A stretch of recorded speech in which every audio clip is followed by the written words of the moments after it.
English out loud.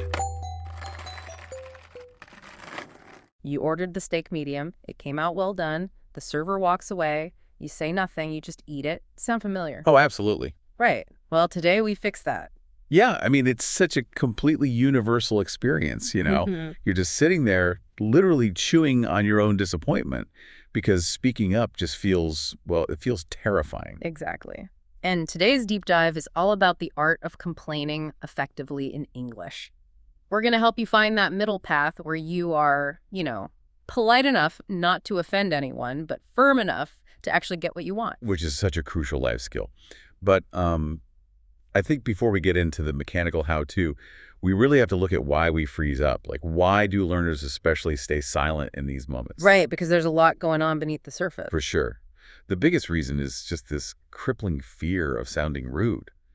I mean, nobody wants to be the villain in someone else's workday, Yeah. right? Oh, definitely. And if you're learning English, there's also a massive vocabulary gap.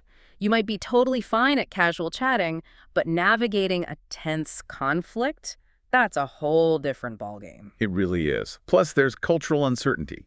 You just don't know the unwritten rules, and you worry about needlessly escalating the situation. Like, you think saying the soup is cold is going to start a public screaming match. Yeah, I remember when I first started traveling, I got the totally wrong coffee once, and I just drank it. I thought if I complained, they'd, hate me.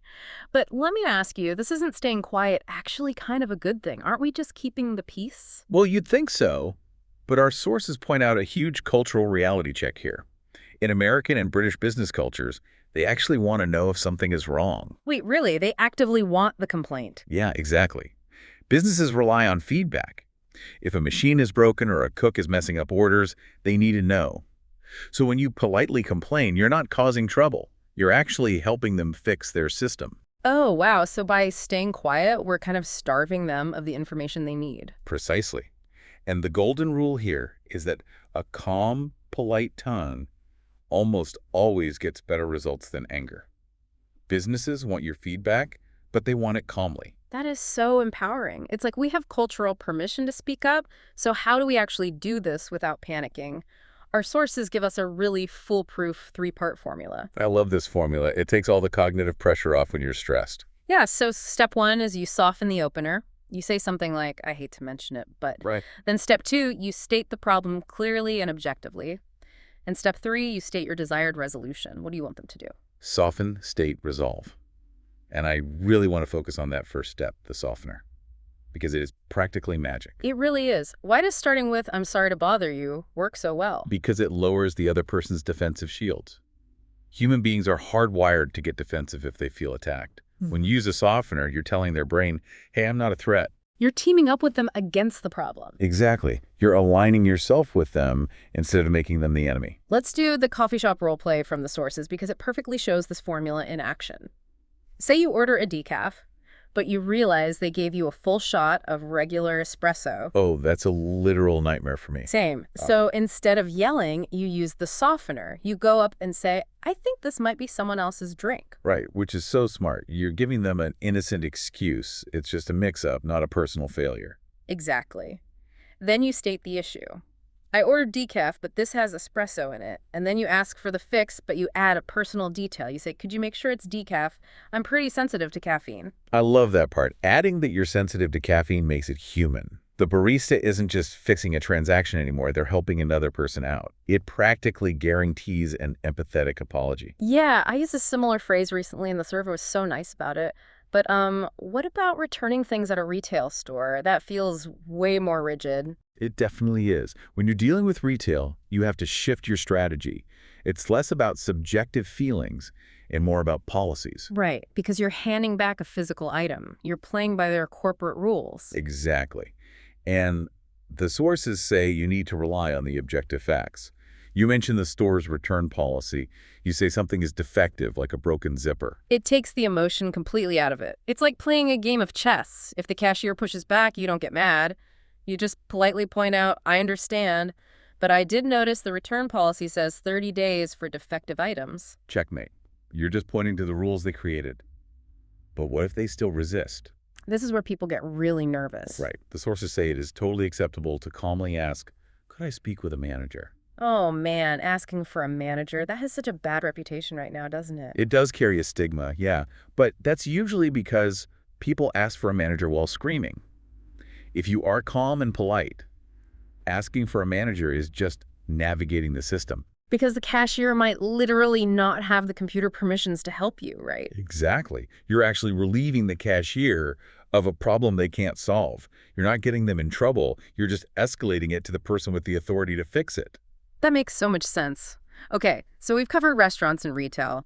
Let's talk about services, like when you're stuck on a customer service phone call. Oh, the dreaded phone tree. Right, where you're on hold for 45 minutes listening to awful elevator music. It's the worst. And the impulse is to just unleash your anger the second a human says hello. But the sources give us a magic word to use here instead of saying we have a complaint. Yes.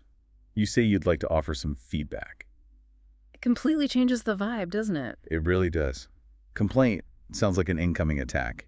Feedback sounds like you're an objective consultant giving them helpful information. So instead of screaming about being on hold, you'd say something like, I understand things happen, but waiting 45 minutes is a long time. Is there a better way to get support? It's polite, it shows empathy, but it holds a firm boundary.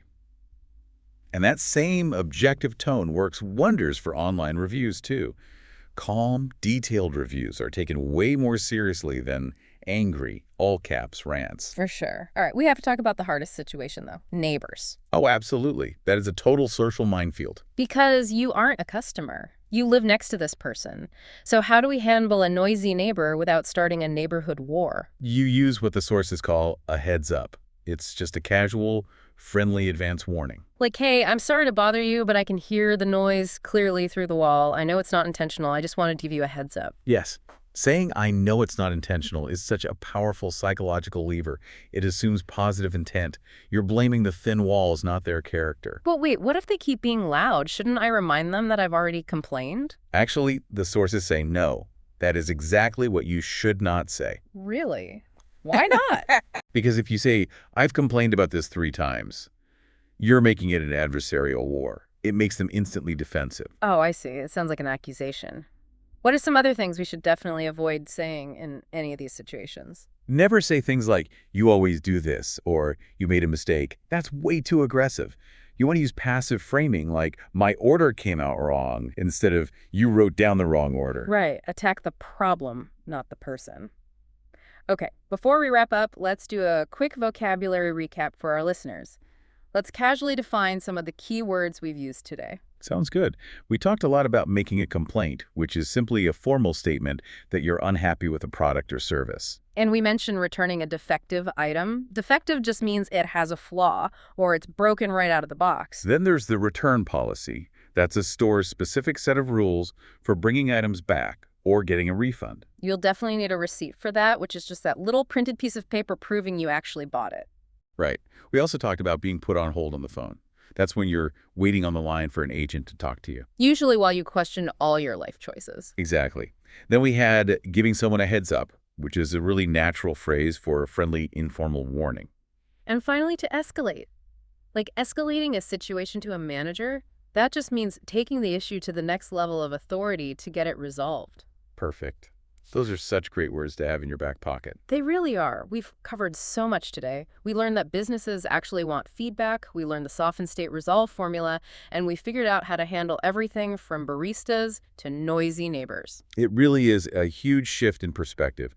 And, looking at everything we've unpacked, I actually have a slightly provocative thought to leave you with. Ooh, I love a paradigm shift. Let's hear it. So we've talked about using this polite, objective framework, softening the approach, not blaming the person entirely on strangers and businesses.